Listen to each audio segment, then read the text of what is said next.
KTR quash పిటిషన్ని కూడా high court కొట్టివేసింది. నిన్న మొన్నటి వరకు కూడా కోర్టులో జడ్జిమెంట్ వచ్చిన తర్వాత విచారణకు హాజరవుతానని కూడా చెప్పడం జరిగింది. ఇక 9న ఏసీబీ ఎదుట కేటీఆర్ హాజరు కానున్నారు. మొత్తం మీద ఇప్పటికే చూసినట్లయితే న్యాయ నిపుణులతో కూడా చర్చలు జరుపుతున్నట్లు కూడా తెలుస్తుంది.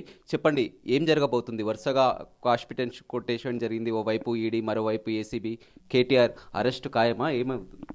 ఇవన్నీ Congress party Revanth Reddy, BJP party Narendra Modi,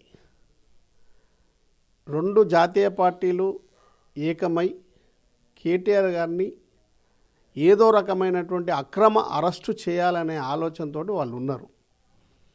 cash petition అయినా ఇంకొక పిటిషన్ అయినా ఎక్కడ పోయినా అధికారంలో ఉన్నటువంటి వాళ్ళు దాన్ని మరి ఇబ్బందులు పెట్టి ఏదో రకమైనటువంటి పరిస్థితుల్లో కేటీఆర్ గారిని అరెస్ట్ చేయాలనే ఆలోచనతో ఉన్నారు.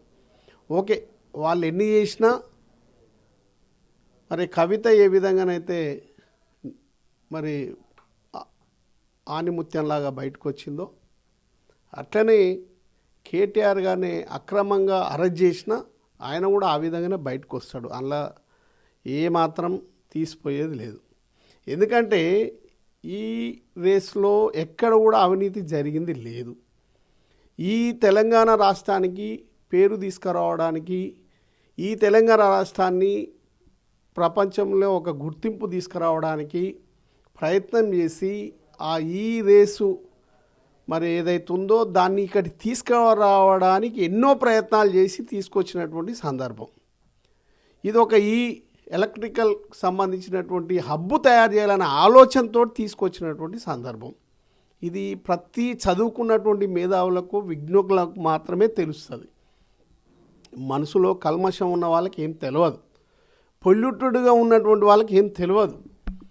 అభివృద్ధి అనేది, డెవలప్మెంట్ అనేది, రాష్ట్రానికి పేరు అనేది ఆ కోణంలో చూసేవారికే అర్థమవుతుంది. దుర్మార్గులకు, దుష్టులకు అవపడదు అది. ఆ దుర్మార్గులు, దుస్తులు దాన్ని అక్రమ పద్ధతిలో ఏదో రకంగా కేటీఆర్ గారిని, బీఆర్ఎస్ పార్టీ, టీఆర్ఎస్ ప్రభుత్వాన్ని తప్పుతోన పట్టించి దాని మీద బదనాం చేయాలనే ఆలోచనతో వస్తున్నారు. కానీ వాళ్ళు ఎన్ని చేసినా ఎక్కడ కూడా పైసలు తీసుకున్నది లేదు, ఫ్రాడ్ అయ్యింది లేదు. ఇంకా ఈ రేస్ దాంతో దగ్గర 700 కోట్ల రూపాయలు ఈ రాష్ట్రానికే లాభమైంది. మరి ఇవన్నీ కూడా లాభం చేసినటువంటి కేటీఆర్ని నువ్వు ఏదో టెక్నికల్గానో లేకపోతే ఇంకొక ఇష్యూస్తో అధికారులు చేయాల్సినటువంటి ల్యాబ్స్ తోటి దాన్ని కేటీఆర్ మీద రుద్ది ఆయనని జైలు పంపించడం అనేది కరెక్ట్. తప్పు చేయనప్పుడు ఎందుకు భయపడుతున్నారు? నిన్న ఏసీబీ వెళ్ళినప్పుడు కూడా వెనకాల న్యాయవాదులు రావాలి, అనుమతించాలని కూడా అక్కడ ఎందుకు, ఎలాంటి తప్పు చేయనప్పుడు డైరెక్ట్గా విచారణకు ఎదుర్కోవచ్చు కానీ కూడా విమర్శలు వస్తున్నాయి. దుర్మార్గమైనటువంటి పాలనలో ఈ ప్రభుత్వం ఉంది, దుర్మార్గమైనటువంటి పాలనలో ఈ కాంగ్రెస్ ప్రభుత్వం ఉంది. మరి ఇలాంటి వాళ్ళని నమ్మే పరిస్థితుల్లో లేరు. ఏదో రకంగా అక్రమ పద్ధతిలో అక్రమంగా కేటీఆర్ గారిని అరెస్ట్ చేయాలనే ప్రయత్నంలో ఉన్నటువంటి, దురుద్దేశపూర్వకంగా ఉన్నటువంటి కాంగ్రెస్ ప్రభుత్వం చేష్టలు ఏ విధంగానైనా ఇబ్బంది పెడతారనే ఆలోచనతో ఒక భారత పౌరుడిగా హక్కు ఉంది, అడ్వకేట్ని తీసుకుపోవడానికి హక్కు ఉంది. మీకేమి డౌటు, మీకేమి అనుమానము? అడ్వకేట్ని తీసుకోపోవడానికి అవకాశం ఉన్నటువంటి అవకాశాన్ని మీరు ఎందుకు ఇస్తలేరు? మీకేమి డౌటు, మీకేం భయం? తర్వాత ఎక్కడ భయపడుతున్నట్టుగా మేము ఎక్కడ లేము. అవకాశాలు నేను ఒక నిజాయితీ పరుడు, కేటీఆర్ ఒక నిజాయితీ పరుడు. నిజాయితీ పరుడు మీద అక్రమ కేసు పెట్టినప్పుడు దాన్ని హైకోర్టు లెవెల్లో, సుప్రీంకోర్టు లెవెల్లో ఎక్కడ అవకాశం ఉంటే అక్కడ దాన్ని మరి క్యాష్ పిటిషనో లేకపోతే ఇంకొకటో ఏదో రకంగా ప్రయత్నం చేస్తాం. రేపు మళ్ళీ చట్టమే చేస్తుంది, ఎవరేం చేయలేరు. ఇలా రేవంత్ రెడ్డి కానీ, తర్వాత కాంగ్రెస్ ప్రభుత్వం కానీ, బీజేపీ ప్రభుత్వం కానీ ఏం చేయలేవు. చట్టం చేస్తుంది, ఆ నమ్మకం ఉంది. ఒక నిర్దోషి అయినటువంటి కేటీఆర్ని మీరు జైలు పంపినా మళ్ళీ నిర్దోషిగానే బయటకు వస్తాడు, ఏమి ఇబ్బంది లేదు దాంట్లో. కానీ ఎక్కడైతే చట్టంతో అవకాశాలు ఉంటాయో అక్కడక్కడ అవకాశాన్ని ప్రూవ్ చేసుకుంటేందుకు ప్రయత్నం చేయడంలో తప్పు లేదు. దానికేదో భుజాలు తరుముకున్నట్టు ఇవాళ క్యాష్ పిటిషన్ ఏదో తిరస్కరించినంత మాత్రాన దాంట్లో ఏదో అయిపోయినట్టు, అరే ఎవరైనా చేస్తారు. అందులో ఇలా కేటీఆర్ అయినా చేస్తాడు, లేకపోతే నరేంద్ర మోడీ. రేపు నరేంద్ర మోడీకి ఈ పరిస్థితి రాదా? లేకపోతే రాహుల్ గాంధీకి ఈ పరిస్థితి రాదా? రేపు సోనియా గాంధీకి ఈ పరిస్థితి రాదా? వచ్చినంత మాత్రాన వాళ్ళందరూ ఇవన్నీ ఏర్పాట్లు చేసుకోరా? ఎవరైనా అవకాశం ఉన్నప్పుడు ప్రయత్నాలు చేసుకుంటారు. దీన్ని దురుద్దేశపూర్వకంగానో ఇంకో పూర్వకంగా చూడాల్సిన అవసరం లేదు. మరి ఖచ్చితంగా కేటీఆర్ గారు నిర్దోషిగా రావడం ఖాయం. కేటీఆర్ గారి నాయకత్వంలో మళ్ళీ ఈ రాష్ట్రం, కేసీఆర్ గారి నాయకత్వంలో ఈ రాష్ట్రం, బీఆర్ఎస్ పార్టీ ప్రభుత్వంలో వీళ్ళు ఏ విధంగా అయితే తెలంగాణ రాష్ట్రాన్ని అభివృద్ధి చేయాలని, ఈ దేశంలో నెంబర్ 1 రాష్ట్రంగా తీర్చిదిద్దాలని కోరిక మీద ఉన్నారో ఆ కోరిక కూడా ఖచ్చితంగా తీరుతుంది. ఎందుకంటే ఈ కాంగ్రెస్ ప్రభుత్వం, రేవంత్ రెడ్డి గారి ప్రభుత్వం అన్ని విధాల ప్రతి అంశంలో ఫెయిల్ అవుతూ వస్తుంది.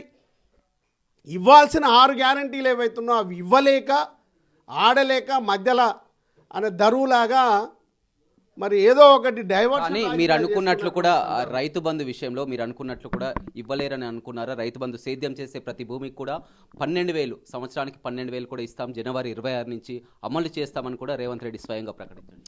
ఇవ్వలేనట్టే కదా, ఇచ్చినట్లయితుంది. నువ్వు డిసెంబర్ 9 నాడు సోనియా గాంధీ బర్త్డే సందర్భంగా రైతులకు ఎకరానికి 15,000 రూపాయలు ఇస్తున్నావు. మరి డిసెంబర్ 9 పోయి ఇప్పటికి ఎన్ని రోజులు అవుతుంది? సంవత్సరం దాటిపోయింది. సంవత్సరం దాటిపోయినాక కూడా ఇంకా ఇస్తున్నా అని మళ్ళీ 12,000 ఇస్తూ నేనేదో ఇస్తున్నా అని గొప్పలు చెప్పుకునేది కాదు. నువ్వు నిజమైనటువంటి నీ మాట నిలబెట్టుకున్నటువంటి కాంగ్రెస్ ప్రభుత్వం అయితే డిసెంబర్ 9 నాడే ఎకరానికి 15,000 రూపాయలు ఇస్తే నువ్వు నిలబెట్టుకున్నట్టు, నీ హామీ నెరవేరినట్టు. ఇప్పుడు నువ్వు ఏది ఇచ్చినా అది నెరవేరినట్టు కాదు. అయినా ఈ రాష్ట్రంలో ఉన్నటువంటి 70-75 లక్షల మంది రైతాంగానికి ఎకరానికి 15,000 రూపాయలు ఇవ్వాలి. అప్పుడు నీ మాట నెరవేరుతుంది.